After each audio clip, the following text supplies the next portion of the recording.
এই কর কর কর কর কর কর কর কর কর কর কর কর ফট কর কর কর কর কর কর কর কর পিশাচায় নমো নমো।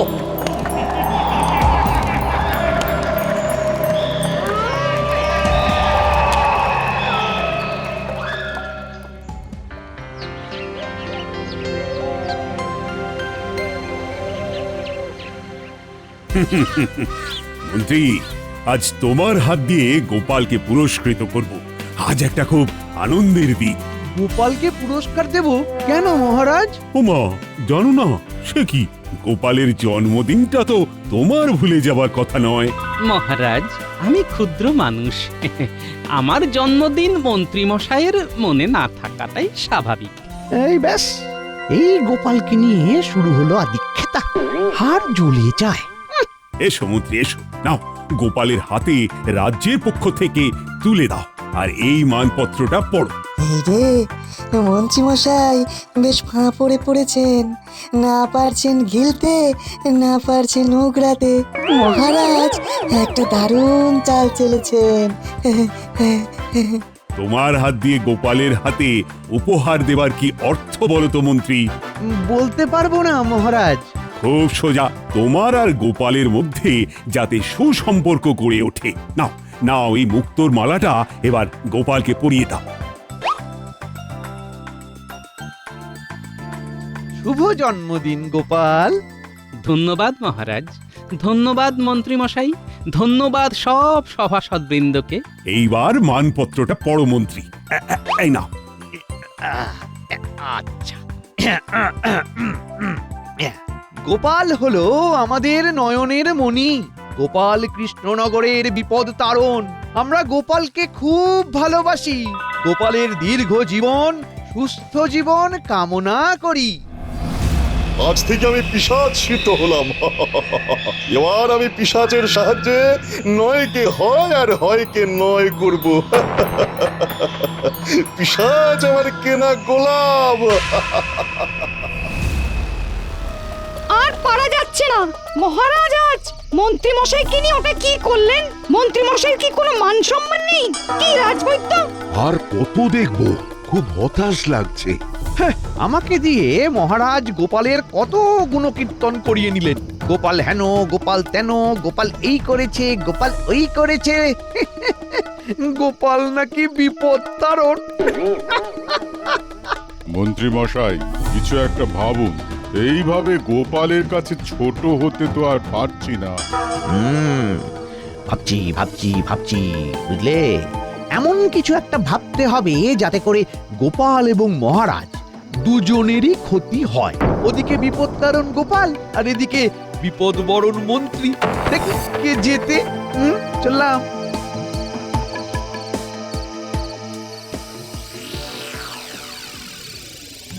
শোন বুড়ো ভূত, আমার মাথাটা টিপে দে। মাথাটা খুব যন্ত্রণা করছে। এই বাচ্চা ভূত, ভালো করে আমার গা হাত পা টিপে দে তো। ভগবান, আমি তোমার কাছে এলাম, তুমি আমায় বাঁচাও ভাই। এই কর কর কর কর কর কর কর কর কর কর কর কর ফট। আমি বাঁচানোর কে? বাঁচাবে তো পিশাচ। বলুন মন্ত্রী মশাই, এতদিন পর আমার কথা আপনার মনে পড়লো? মনে সব সময় পড়ে। ভুল কথা বলছেন মন্ত্রী মশাই। মনে পড়ে না, যখন প্রয়োজন পড়ে তখন মনে পড়ে। বুড়ো ভূত, বাচ্চা ভূত, তোমরা এখন যাও। এখন আমি কথা বলবো। শোন, ইনি হলেন কৃষ্ণনগরের মন্ত্রী, আমার বিশেষ বন্ধু। যা, এনার জন্য কেওড়া দেওয়া শরবত নিয়ে আয়, যা। এই তুমি কাকে বলছো ভগবান? আমি তো কিছু দেখতে পাচ্ছি না। এরা আমার চাকর, ভৃত্য, সব অশরীরী ভূত।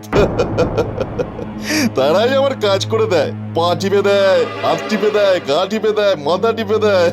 সারা রাত পিঠে শুশুর শুশুর শুশুর শুশুর করে সুরি দিয়ে দেয়। ওরে বাবা, সে কি? তুমি দেখছি ভূত প্রেতের দায়িত্ব নিয়েছো। হ্যাঁ, আমি পিশাচ সিদ্ধ, এখন আমার অনেক ক্ষমতা। ভগবান ভগবান, আমার একটা কাজ তোমাকে করে দিতেই হবে ভাই। বলুন আমাকে কি করতে হবে? আমার সাধ্যের মধ্যে হলে আমি নিশ্চয়ই করব। আমি গোপাল আর মহারাজের ক্ষতি চাই, ব্যাস। তুমি তোমার ভূত প্রেত যক্ষ রক্ষ যে আছে তাদের সবাইকে লাগিয়ে দাও এই কাজে। কৃষ্ণনগরকে একটা ভুতুরে নগরে পরিণত করো। আমি কি পাবো? তুমি কি চাও? আমি ক্ষমতা চাই, অনেক ক্ষমতা। হ্যাঁ। ঠিক আছে, তাই হবে, তাই হবে। তুমি আমাকে শুধু রাজা করে দাও, বুঝলে? তারপর তোমার কোনো কাজে আমি বাধা দেব না। ঠিক আছে, আজ শেষ রাতে আমি পিশাচ আরাধনায় বসবো। কাল থেকেই ভেলকি শুরু। কি মজা! কাল থেকেই? বাবা বাবা বাবা, আমাদের কি থাকতে হবে ভগবান? না, আমি একা পিশাচ আরাধনায় বসবো, একা। আর শোনো, কাল সকাল থেকে সারা কৃষ্ণনগর জুড়ে একটা পাঁক পাঁক গন্ধ থাকবে। তাহলেই বুঝবে প্রভাব শুরু হয়ে গেছে। সারা কৃষ্ণনগর? তার মানে তো আমার বাড়ির মধ্যেও থাকবে। আপনাকে একটা ফুল গাছ দেব, সেটাকে আপনি জানলার ধারে রেখে দেবেন। আপনার ঘরে পাঁকের গন্ধ ঢুকবে না।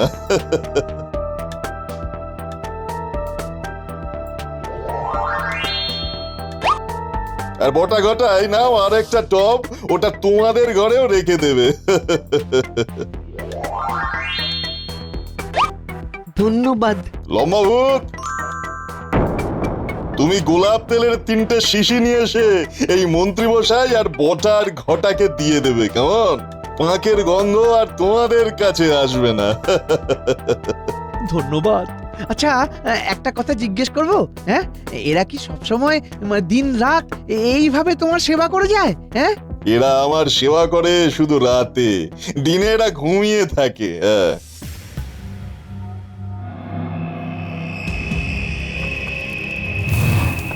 তোমার কাজ শুরু হবে কাল থেকে।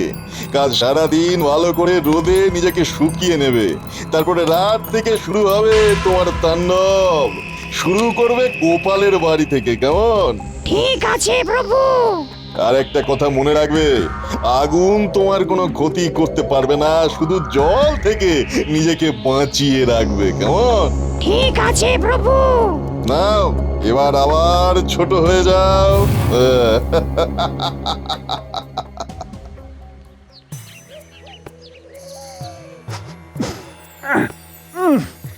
এটা কি অলক্ষণে কারবার! কাল রাত থেকে গন্ধটা পাচ্ছি। আমিও মহারাজ কাল সারা রাত গন্ধের জ্বালায় ঘুমোতে পারিনি। মন্ত্রী এখনো আসছে না কেন? কি করছে? উনিও হয়তো গন্ধের জ্বালায় অস্থির। তার মানে গতিক যা বুঝলাম, কাজ শুরু হয়ে গেছে। ও মন্ত্রী মশাই, আপনার নাকে গন্ধ লাগছে না? এই, অভিনয় করতে হবে, অভিনয় করতে হবে। আর বলিস না ভোলা, নাক একদম বুজে আছে সর্দিতে। উফ, কি যে কষ্ট হচ্ছে, কি বলবো বল। আচ্ছা, কিসের গন্ধ পাচ্ছিস রে ভোলা? নাকের গন্ধ। উফ, কি বাজে গন্ধ রে বাবা। নিশ্চয়ই হাঁটতে গিয়ে কিছু মারিয়ে ফেলেছিস। পাটা ভালো করে দেখ। না না না না, কিচ্ছু মারাইনি। মাঝে মাঝে সর্দি হওয়া ভালো, বুঝলি? যাকে আমার নাকে তো আর আসছে না, তাই আমি কিচ্ছু বলতে পারবো না রে। চলি। হ্যাঁ, এখন এই গন্ধ কোত্থেকে আসছে দেখতে হবে। মহারাজ, সারা রাত্রে সব জায়গায় এই পাকের গন্ধ। এ কি মন্ত্রী, তোমার নাকে গন্ধ আসছে না? মহারাজ, আমার নাক তো কাল রাত থেকে সর্দিতে বন্ধ। আপনার না হয় সর্দিতে নাক বন্ধ, কিন্তু গিন্নিমা আপনাকে এই গন্ধের ব্যাপারে কিছু বলেননি? না, কি করে বলবে? আমার গিন্নির নাকও তো সর্দিতে বন্ধ। হ্যাঁ। বাবা, আপনাদের তো খুব মিল। দুজনের একসাথে সর্দিও হয়ে গেল। হ্যাঁ, ভালো। মাঝে মাঝে সর্দি হওয়া ভালো। গন্ধের উৎসটা বার করতে হবে। জ্ঞানী, তোমার কাছে কোনো উপায় আছে এই গন্ধ থেকে মুক্তির উপায়? আর যে পারা যাচ্ছে না বাবা। আমি চেষ্টা করছি মহারাজ, কিছু না কিছু একটা উপায় হবে। কিচ্ছু করতে পারবে না, পিশাচের খেলা শুরু হয়ে গেছে। যাকেই দেখছি যাচ্ছি তারই নাকে দেখছি গামছা বাঁধা, সবাই গন্ধ পাচ্ছে। কিন্তু আমাদের নাকে কোনো গন্ধ আসছে না। তার মানে রন্ধ্রে রন্ধ্রে গন্ধে গন্ধে কৃষ্ণনগর শিহরিত। আজ রাত থেকে পিশাচের খেলা শুরু হয়ে যাবে। এই খেলায় আমরা জিতবই। হ্যাঁ, তারপর কৃষ্ণনগর আমাদের।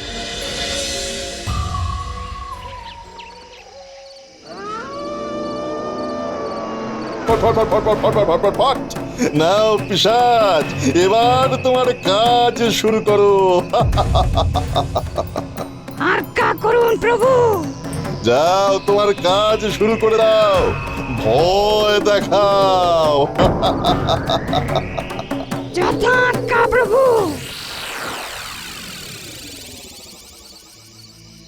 ও আর পারা যাচ্ছে না। খেয়ে সুখ নেই, ঘুমিয়ে সুখ নেই। কালি পাঁকের গন্ধ। এই সময় যদি ওই ঘটা ঘটার মতো সর্দি হতো তাহলে বাঁচতাম, নাকে গন্ধ আসতো না। হ্যাঁ বটা ঘটারও সর্দি, ব্যাপারটা বেশ মজার তো। মন্ত্রী মশাইয়ের সর্দি, গিন্নিমার সর্দি, আবার বটা ঘটারও সর্দি। না, কোথাও একটা গোলমাল লাগছে। আর সইতে পারছি না বাবা, চলুন আমরা মুর্শিদাবাদে চলে যাই। হ্যাঁ, পাঁকের গন্ধে আমার ভিটে ছেড়ে অন্য জায়গায় যাব না। কোথা থেকে গন্ধটা আসছে? বাবা বাবা, ভূত বাবা, ভূত। কি হলো? আরে চলো তো দেখি ভেতরে কি হলো। মার বেটিতে চিৎকার করছে কেন? একটা জিনিস লক্ষ্য করেছো গোপাল দাদা? গন্ধটা কিন্তু আরো বেড়ে গেল। নাকে চাপা দিয়েও তো রেহাই নেই। আগে ঘরে চলো। কি হলো, অমন করছো কেন? হ্যাঁ,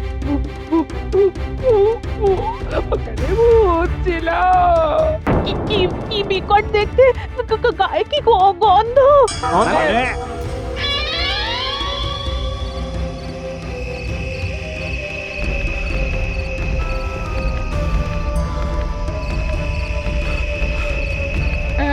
মহারাজ, কি ব্যাপার বলুন তো? গন্ধটা হঠাৎ বেড়ে গেল না? ঠিক বলেছ, নাকে কাপড় থাকা সত্ত্বেও উফ বাবা, গন্ধটা অসহ্য লাগছে। এসব কি হচ্ছে মহারাজ? রাজ্য জুড়ে এই বদ গন্ধ, এ তো অমঙ্গল। বাঁচাও বাঁচাও বাঁচাও! কেউ ভাবে চিৎকার করলো মহারাজ। এ তো আমার প্রহরীর গলার আওয়াজ। দেখি তো কি হলো। না, কিছু একটা করতেই হবে। তোমরা শোনো, তোমরা যে যার বাড়ি যাও, বুঝলে? আমি দেখছি কি করা যায়। তুমি কি আর করবে গোপাল দাদা? অশরীরের সাথে কি আর লড়াই করা যায়? শোনো ভাইয়া, তোমাকে বলে দিই, আমি আজ রাতের মধ্যেই এই গন্ধের কারণ ঠিক খুঁজে বার করব। কারণ পেলেই তার সমাধান হয়ে যাবে। হ্যাঁ, কান টানলেই দেখবে কেমন মাথা চলে আসবে। কার কান টানতে হবে বাবা? সেটা কাল সকালে জানাবো। আজ রাতটুকু আমাকে গন্ধের উৎসটা বিচার করতে দাও, বুঝলে? তুমি আমাকে বলো তো, তুমি কি দেখে ওইভাবে চিৎকার করে উঠলে? একটা ভয়ঙ্কর পেটে, না জন্তু না মানুষ, গায়ে গায়ে পচা পাঁকের গন্ধ আমার দিকে এগিয়ে আসছে। না, মনের সন্দেহটা নিরসন করে আসি। প্রথমে যাব মন্ত্রীর বাড়ি। আমার তো মনে হচ্ছে যত কাণ্ড ওই মন্ত্রীর বাড়িতেই আছে। আমরা তো সবাই মিলে আপনার পাশে থেকে আপনার হয়ে লড়াই করছি। আমরা গন্ধ ভোগ করছি, আর আর আর আপনি নাকে কিছু না বেঁধে দিব্যি কথা বলে যাচ্ছেন। এটা কি হওয়া উচিত? আরে মহারাজ আর গোপালকে শিক্ষা দিতে গেলে সবাইকেই একটু কষ্ট সহ্য করতে হবে। আচ্ছা, আপনি কতটা কষ্ট সহ্য করছেন মন্ত্রী মশাই? আপনি গিন্নিমা গন্ধহীন অবস্থায় রয়েছেন, আর আমরা সব সময় ওই পচা গন্ধ নাকে নিয়ে ঘুরছি। অসহনীয়। দাঁড়াও, তোমাদের নাকে একটা জিনিস লাগিয়ে দিচ্ছি, দেখবে তোমাদের নাকে আর গন্ধ আসবে না। এর প্রভাব চলে গেলে তো আবার সেই গন্ধ নাকে আসবে, তখন আবার আসতে হবে। তাই কিছু বন্দোবস্ত করলে ভালো হয় না? দেখছি দেখছি কাল সকালে ভগবানের কাছে গিয়ে তোমাদের জন্য এই ফুল গাছের টব আর নাকে লাগানোর গোলাপ তেলের শিশি নিয়ে আসবো। ততক্ষণ এই এই এই আহ!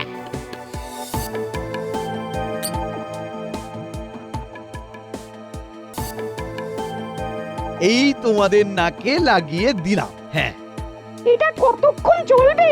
24 ঘন্টা। এইবার সব আমার কাছে জলের মতো পরিষ্কার হলো। কান হলো মন্ত্রী মশাই আর মাথা হলো ভগবান। ঠিক আছে, এইবার এই টপটা হাতাতে হবে। দিন, সবার নাকে এক ফোঁটা করে ওই গোলাপের তেলটা দিয়ে দিন। হ্যাঁ, সত্যি আর পারা যাচ্ছে না। আমার সাথে এসো, আমি তোমাদের সবাইকে একে একে নাকে গোলাপের তেল লাগিয়ে দিচ্ছি। এসো এসো। এই সুযোগে আমি ফুল গাছের টপটা নিয়ে মহারাজের কাছে দিয়ে আসবো।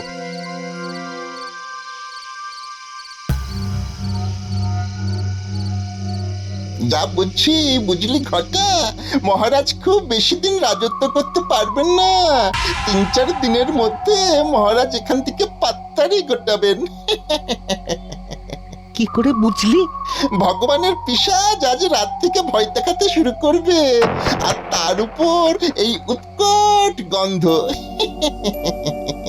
আমাদের না হয় টবের ফুল গাছ আছে, আর তো কারো কিছু নেই। এটা আর তোমার কাছে থাকবে না বাছা, এটা এখন আমার কাছে থাকবে। কানগুলো দেখে রাখলাম, কাল সকালে রাজসভায় বসে টানবো। আমি বুঝতে পারছি না এই সমস্যা আমার রাজ্যে কিভাবে এলো। কালী রাজ জ্যোতিষীকে ডেকে কিছু একটা করুন।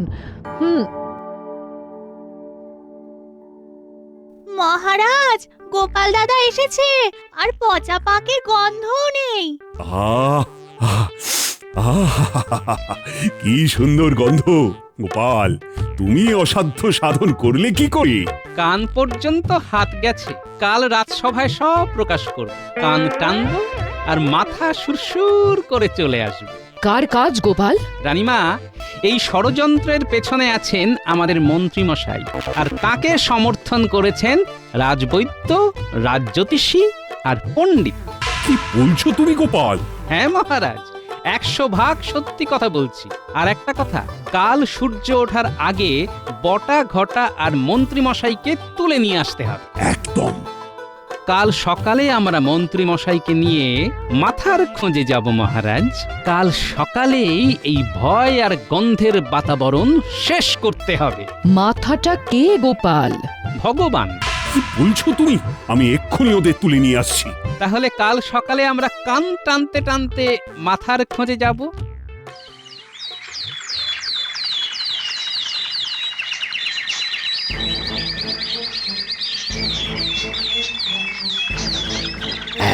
এই হলো ভগবানের ডেরা। ভগবান, বেরিয়ে এসো। মহারাজের গলা! এখানকার খবর মহারাজ পেলেন কি করে? তাহলে কি মন্ত্রী মশাই আমার সঙ্গে বিশ্বাসঘাতকতা করলেন? সকালে আমার শক্তি নেই, এই কথাটা আমি বিশ্বাস করে মন্ত্রী মশাইকেই বলেছিলাম। হ্যাঁ,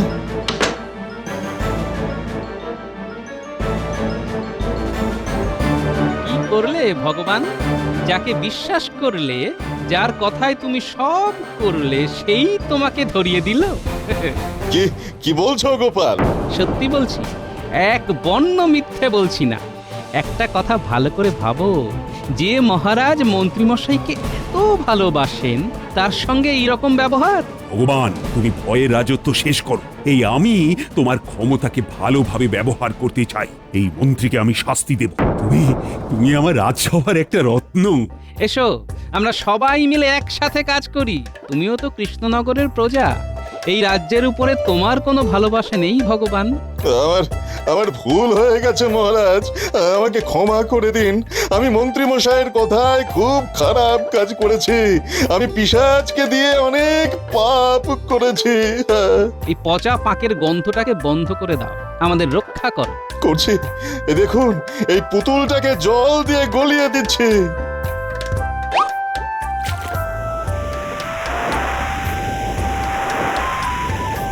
সব শেষ, আর গন্ধ নেই। সত্যি তো, আর গন্ধটা নেই। জব বাবা, আমের দুধে মিশে গেল, আটি গড়াগড়ি খেলো। চুপ! একদম কোনো কথা বলবে না। রাজবৈদ্য, রাজজ্যোতিষী আর পণ্ডিত, তোমাদের আমি আমার রাজ্য থেকে নির্বাসন দেব। তোমাদের মতো দুষ্টু লোকের কোনো স্থান নেই। মহারাজ, এটাই আমাদের প্রথম ভুল আর এটাই আমাদের শেষ ভুল। আমাদের আমাদের নির্বাসন দেবেন না। হ্যাঁ মহারাজ, আমরা আর কখনো এই রকম কাজ করব না। গোপাল, আমরা আর তোমাকে কখনো অপমান করব না। মহারাজ, এদের ক্ষমা করে দিন। আমাকেও এবারের মতো ক্ষমা করে দিন মহারাজ। তোমাকে ক্ষমা করব? প্রহরী, মন্ত্রীকে 1000টা ওঠবোস করাও, আর 1000টা হয়ে গেলে সোজা কারাগারে ঢুকিয়ে দেবে। কোনো ক্ষমা নেই। অলস মস্তিষ্ক, শয়তানের বাসা। গোপাল আমাদের অতি খাসা।